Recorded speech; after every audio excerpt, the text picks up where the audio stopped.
Every comic book hero or anti-hero has an origin story that reveals the deeper meaning behind who they are and what they do in that uniform.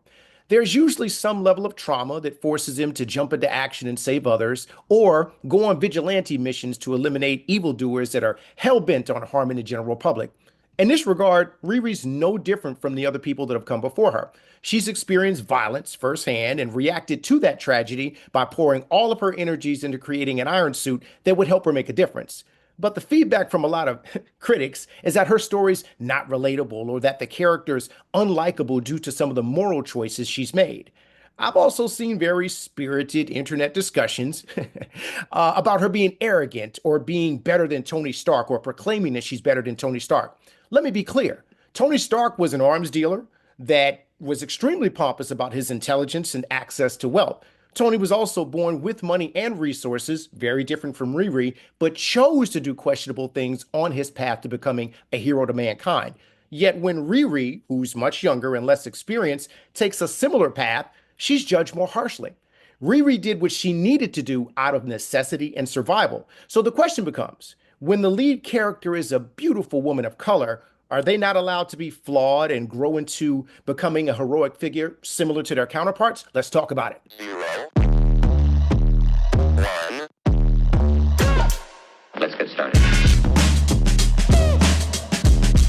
Peace and blessings and all those good things to my Fame Analytics family. We're back with another review of a popular show making waves in the culture sphere, as I like to call it. This isn't going to be a super long analysis, or maybe it will be, but we'll push through it. But I do want to talk about some of the things that I like and some of the things that I didn't think were quite flushed out as it relates to the Disney Plus show Ironheart. Very solid cast with Dominique Thorne as the main character, Riri, Anthony Ramos, or Anthony Ramos, I should say, as the perceived villain, and Alden Ehrenreich as Joe, just to name a few. Great characters, great cast. Make sure, before I get into this, that you subscribe, like, keep all these good conversations going. All right, let's jump right on in. In an effort to counter all the racist and misogynistic reviews on this series, I'm going to start by saying I went into this particular show rooting for everybody black. I said it.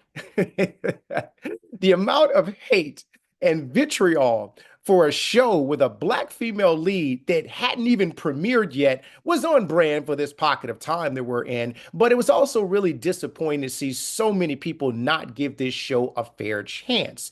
In a world where the most educated person or educated people on the planet are black women, it was refreshing to see a story that reflected their journey and a character that manifested their intellectual excellence on the big screen.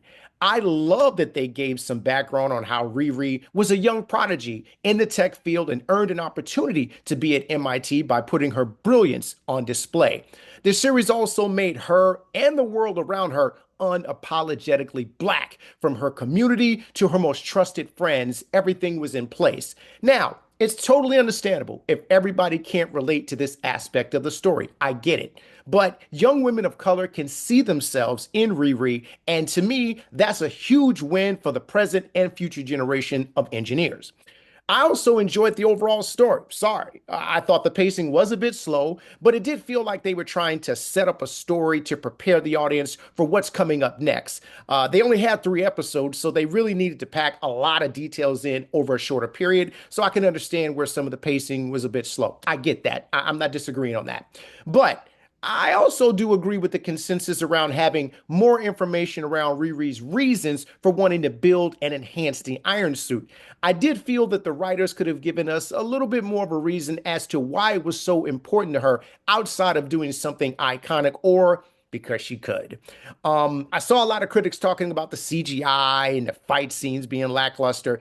I didn't think these scenes were any better or any worse than what I've seen with The Mandalorian, Obi-Wan, or even The Acolyte. I felt that they were adequate for the story they were looking to tell. Now, we could sit back and nitpick, but I didn't feel the CGI or the fight scenes diminished the impact of the story in any way. We can agree to disagree.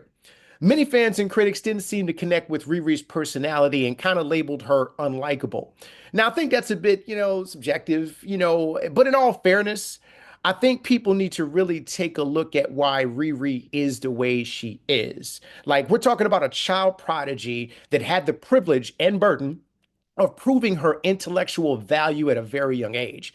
having to sacrifice some or all of her childhood in order to achieve her dreams in the tech field, while also coping with the trauma of watching her stepfather and best friend get gunned down in front of her. So everyone's going to handle that trauma differently. Her personality is a result of how she's had to cope with the deaths of two very important people while trying to live out her dreams. So if she seems a bit standoffish or self-centered or even impulsive, keep in mind what she's had to deal with in her life to survive. Her personality might not be everybody's cup of tea, but at least try to have an understanding of why she is the way she is.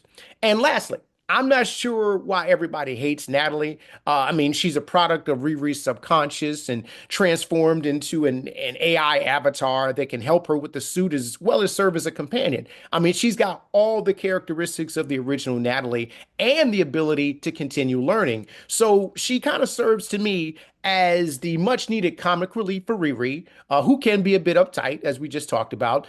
But I think that their potential sisterhood adds a really fun dynamic to the show, and Natalie's personality is just the right spice to kind of counter Riri's really unpredictable mood shifts. But overall, I like the show, and I'm looking forward to the next three episodes. The third episode was really good and has me very excited to see where they're going to take this plot. And as I said before, I didn't think they flushed out a few things as well as they should around Riri's motivations for making the suit. But other than that, I enjoyed the show. But I want to know your opinion. What did you think about the show? Do you think that it deserves to have a second season? Do you not care at all? Do you think it just sucked overall because you just didn't want to see a black female lead, kind of doing what they do, or in general, did you just not like the comic book character from the beginning, even before looking at the show? Tell me your opinion. Subscribe, like, all that kind of good stuff. Tell a friend to tell a friend.